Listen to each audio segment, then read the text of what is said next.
Hi, my name's Eddie Sparks. Today we are going to use Jitbit like a pro, like me, the best there is. And we're going to use it in GIMP.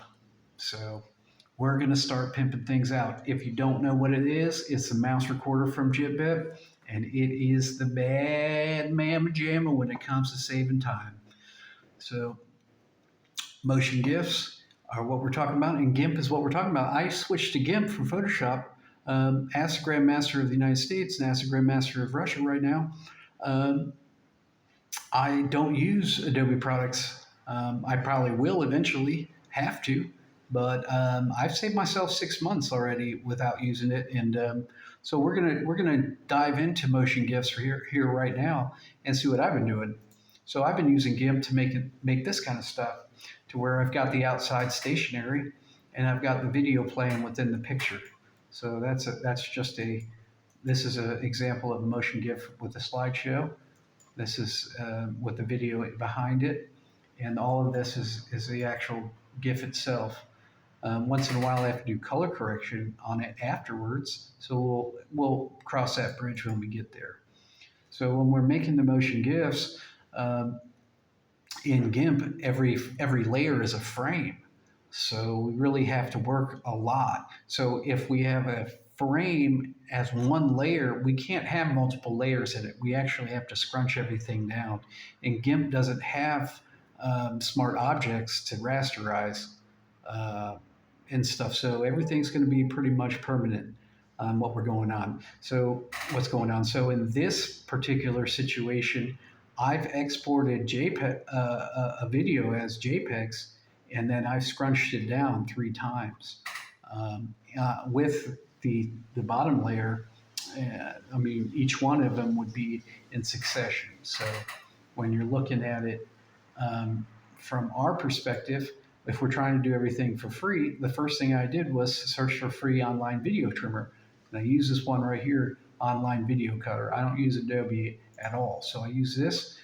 Most of the time, some of these situations only allow for 20 seconds. So I'm cutting it down to 20 seconds. I'm searching for MP4 to JPEG. I'm uploading my MP4, and then I'm exporting it as a zip file. When it comes out as a zip file, it looks like this, which every frame is a photograph. Because motion picture, most of the time it's 25 frames per second. Sometimes it's 60 if it's in super HD. So just a quick overview. So if I want to put the video in here, I'm going to have to import it. File, open as layers, and then I'm not gonna grab all of them, but normally you grab all of them. I'm gonna do 5. So now I've got 5 layers. I've learned that if you listen to me, copying and pasting really fast where it is important. If you try to copy and paste it somewhere else, you have to hit paste in place. Otherwise, it won't do that. So let's see if we can grab this group right here of photographs. Can we? Will it do it for me today?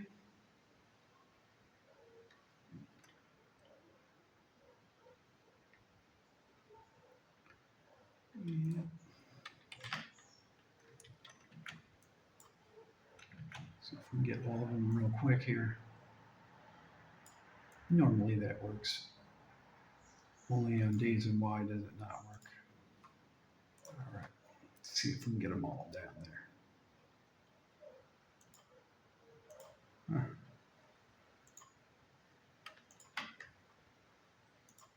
There we go.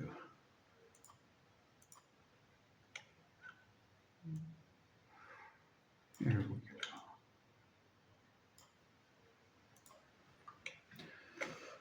And we would have to move all these down here. Now, this doesn't seem that bad when you are dealing with 5 frames, but your computer may not open a bigger file. Mine will, yours might not.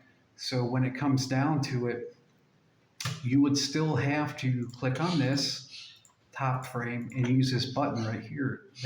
And like what I do in Photoshop is I create a smart object and then I rasterize it to make it into one layer. But here you actually have to go down, so you can merge layers down at any time. And then simply what we would do here is export it as a GIF. GIF size does not change depending on the amount of seconds you put here. So if I put 100 or 70, it would not matter, right? And that's how we would make this GIF. So we could come over here and take a look at, maybe it's in here.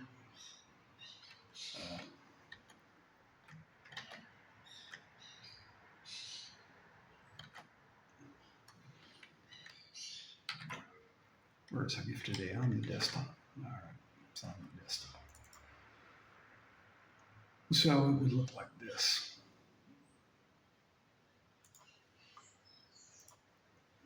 One we just made. There you go. That was easy. So that's a lot of drama. Well, we need to be able to deal with Jitbit.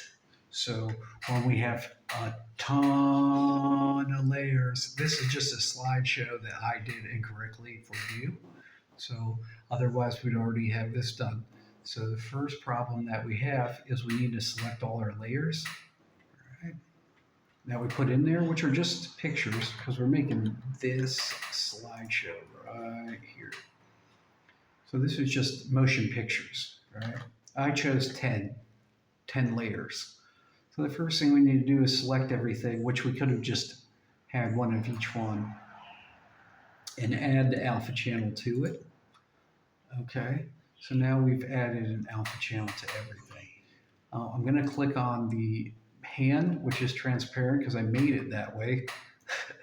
I'm going to click on the wand tool. It's okay if your tools don't look like this, but wherever the magic wand tool is, we're going to select the inside of it. All right, that's control and scroll wheel. All right, this is the opposite. Shift and scroll wheel does side to side. So we've got it copied here, and then we're going to open up the macro recorder. So we're just going to look at it right here. So here's the macro recorder. Open up. Press record is going to record everything that we do. So let's go ahead and press record. So what we want to do, hold on. We selected this, right? We selected this, but what we want to do is invert it, which is Control I. So let's go to select and invert. So now we're selecting everything that's outside the hand, and we're going to cut out everything automatically. So we're going to open up Jitbit, press record. Everything is selected, and we're just going to hit delete and then down. And that's what we want it to do. So when I hit this play button, it's going to play 10 times, or I can hit play X and put 100. So what it's going to do is it's going to delete and press down. It's going to delete and press down. So there's a couple ways that we can improve this program in Jitbit, which I'm teaching you Jitbit. Doesn't matter what program it's in. And hit the pause button. First of all, I found that Jitbit works better if you eliminate the end where you're pointing, right? Easiest way to do that is to do this. Go ahead and select the top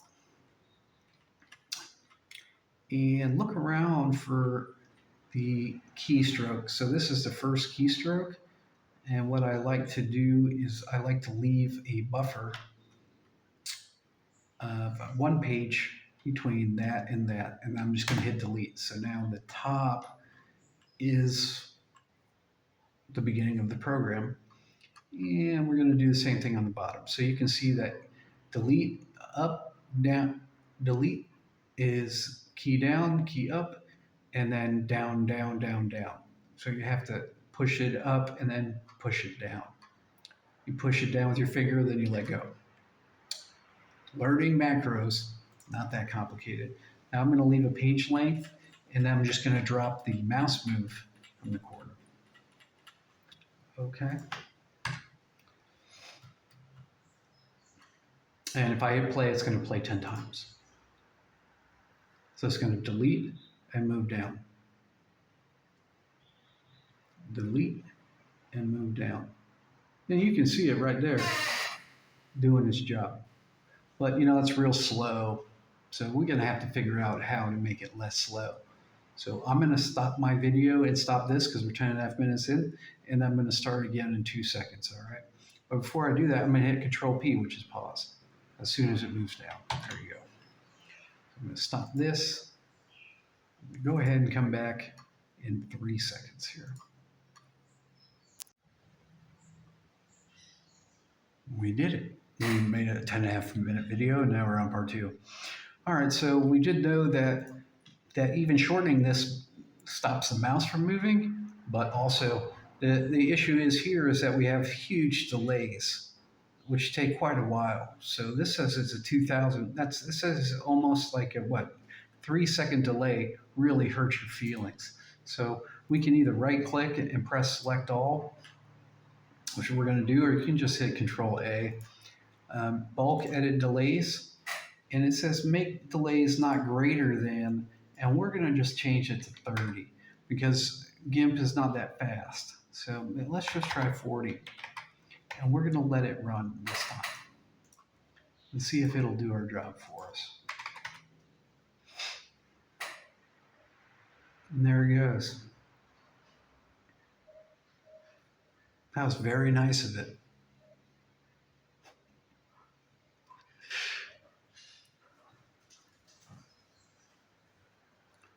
That seemed to work pretty good.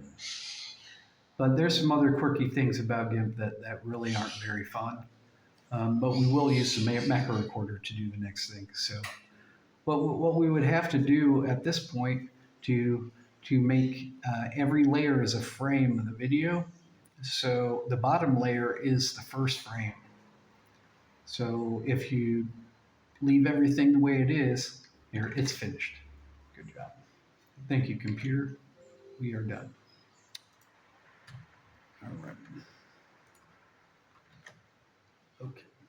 So what we would have to do at this point is we would have to go ahead and select all of this and then hit the down button. So it merges one layer down. Instead of doing that sounds like a lot of clicking. And clicking is important. That's why I'm making this video, is because you don't want to click with your fingers. If you don't want to click with your fingers, then you save your fingers. I can personally do 14 of your full work days in 12 hours today. I can run you over very quickly. Maybe not the artist, but I can run you over. I will do every single task with the macro and I'll just knock you out. All right.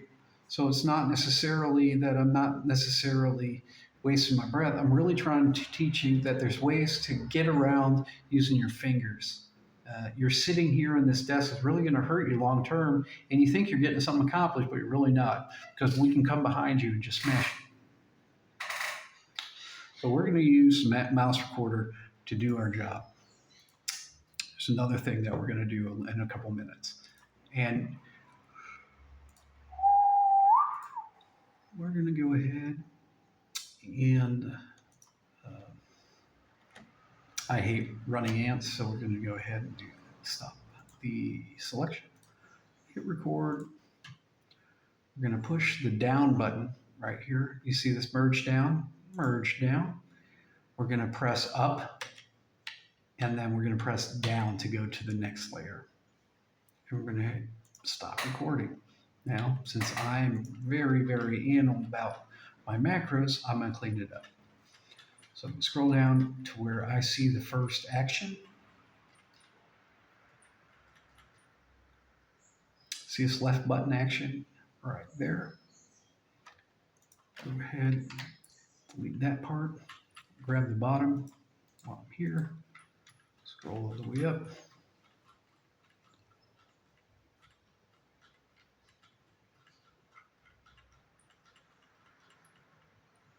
I'm going to grab right here.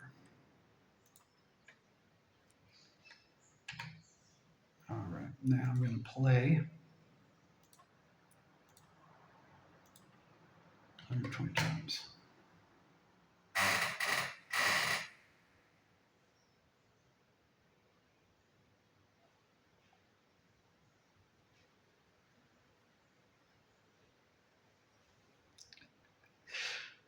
So now I've saved myself so many button clicks. I can go do something else and come back.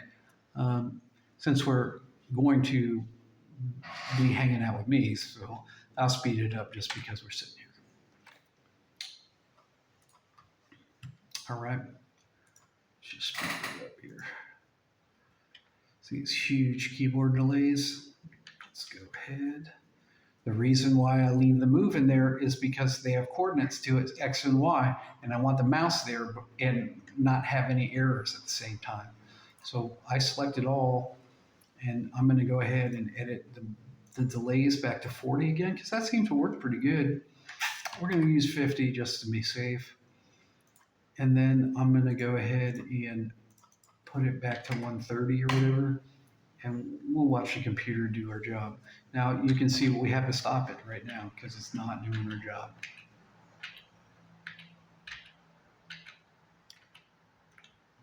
It had ceased to cooperate. I'm going to try to undo that last situation.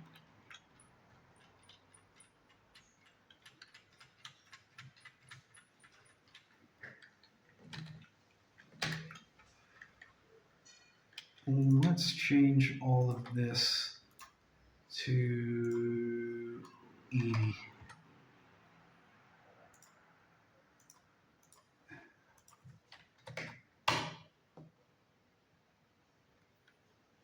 Nope, it's not working.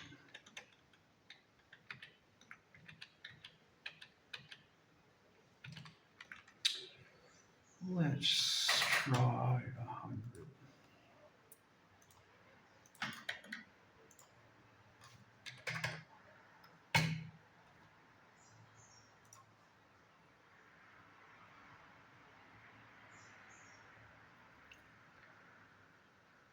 Even that didn't work.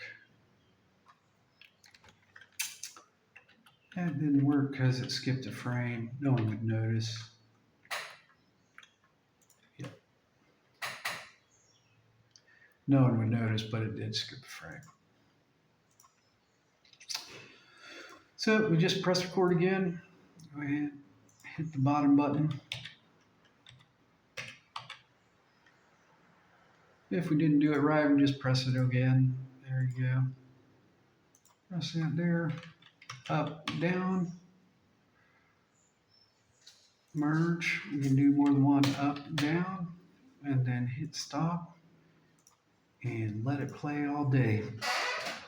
Macros are important to daily life. There's a lot of things that happen in my daily routine that I can just open up a file, the actual macro program file, and everything is still there for the mouse recorder. I only do that when I have my spreadsheet and my Firefox open. So the whole point is, if you can get as good as I am right now with this, then we're talking.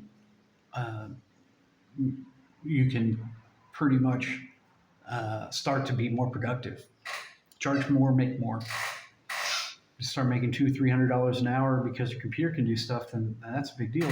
My computer has already accomplished things that people don't normally accomplish in their life. And one of those things is it's made sales material for every single city in the United States already. It took 8 days and 8 different photos, 8 different sizes, everything. Every single name of every single city of every single state in the United States I have in my possession. And my computer made it when I was sleeping. 2 computers at the same time, actually, using Jitbit, which is why it's essentially one of the more important things to do. I mean, we're chilling here. I'm gonna go ahead and pause it, and let it run, and we'll pop back in 2 seconds here. That's Control P, by the way.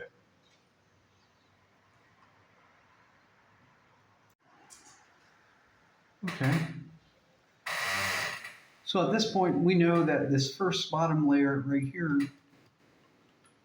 is the first frame, and this is the bottom. And pretty much just like I did it before, we can export it as a GIF, and it will export the GIF exactly like I have it here at 100 or 70. So everything will happen. Now, if you control the color, sometimes you can make things brighter. In this case, this video right here was super black, and I had to at least try to make sure that you could see it. So if I come over here to the audio section of what we got going on, the original was really dark. You can see that you can't see that at all. Plus, we're not really talking about the same thing. We're talking about only with so many colors. So what happened was, and we'll use this other mini GIF as the example. You re-download your GIF and you didn't save it right. So here you go. This one's a hard one. It'd be easier if we were using a different one. All right, hold on here. I'm gonna cheat. So what we did was we open this up and we need to color correct it now. And there's hundreds of layers. I mean, it's not going to be easy. So to cheat a little bit, all I did was use a selection tool. All right. So we can use the Jitbit to do that too. Just going to go ahead and hit record.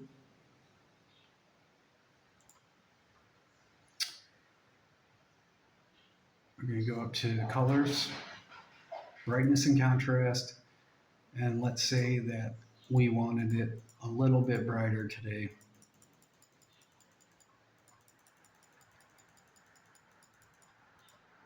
Yep. And to get back to this menu, it's easier to hit down and up, and then hit up and then down. Hit stop, and here we can play it 4 more times. Not worried about it.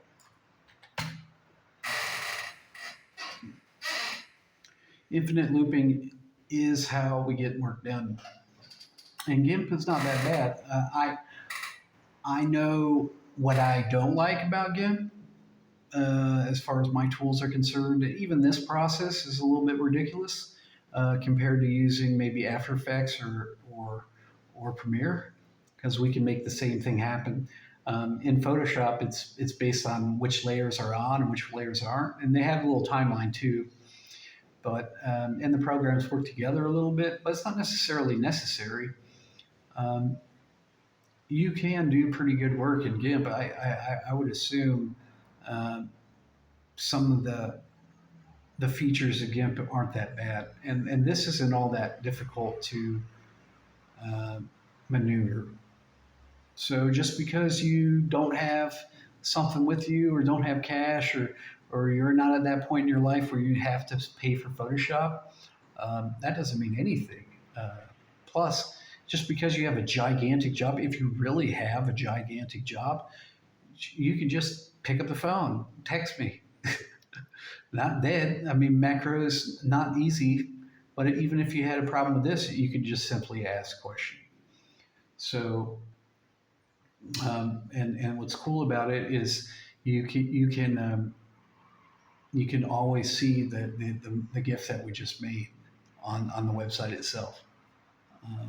Saving your fingers, I clicked maybe my website itself took about 16 to 25 to 30 million clicks just to build it.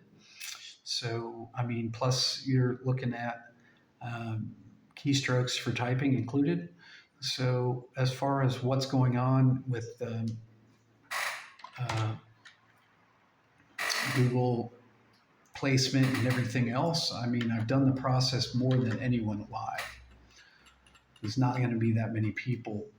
There's other instances where you can just use these tools pretty good. You notice this is a flat color, flat, flat, flat. So there's not as many colors involved, which is why this GIF looks better. Just red, blue, primary colors. There's not that many people that are just going to be able to rip things to where you can just get every single thing known to man going on for your country. Same thing with the mover. We've got a lot of examples everywhere. Doesn't matter. Using a macro, most people just use macros in spreadsheets because a spreadsheet is definable. Plus, you can use the delay at 9. 9 is the best. You can try 14 or 15. Depends on how fast your computer is. You try 14 or 15, but usually when I run a series of macros in a spreadsheet, I rerun it another batch a little bit lower and a little bit lower. So I'll try to get as close to 0 as I can. You could delete the delays, but no one's sure on how that works. Also, I mean, obviously you can open up. You can open up the situation to include. You can insert a loop, so you can start the if, you can start the repeat, repeat this 16 times. So I can loop something, insert, repeat and repeat. So I can loop something and then re-record. So I can start recording right here if I wanted to. So after that batch is done, do something else. There's a lot of uses for Jitbit. It's the only program known to man that does the same thing. I don't think there's any other mouse recorders. I think that you should buy it. I think that's the only program that you should pretty much own. Premiere is really rough not to have, but you can get by. I don't know anything about the sound at the moment. I haven't used Soundtrack Pro in a while, and I edited my audiobook like serious, like hardcore. It was very difficult, but I'm gonna redo it one day. It's on my things to do. So enjoy yourself. If you have any problems with these GIFs, it's a whole nother monster. If you download your MP4s into a zip file, it might be a little bit longer than you're comfortable with. So, my name is Eddie Sparks from Remote Speech Marketing, the owner, founder, CEO of one of the larger marketing agencies in Los Angeles. I hope you give us a call for anything that you need, and or email us. You can email us at anything@hermospeechmarketing.com, and our catch-all will catch it anyway. Have a great day.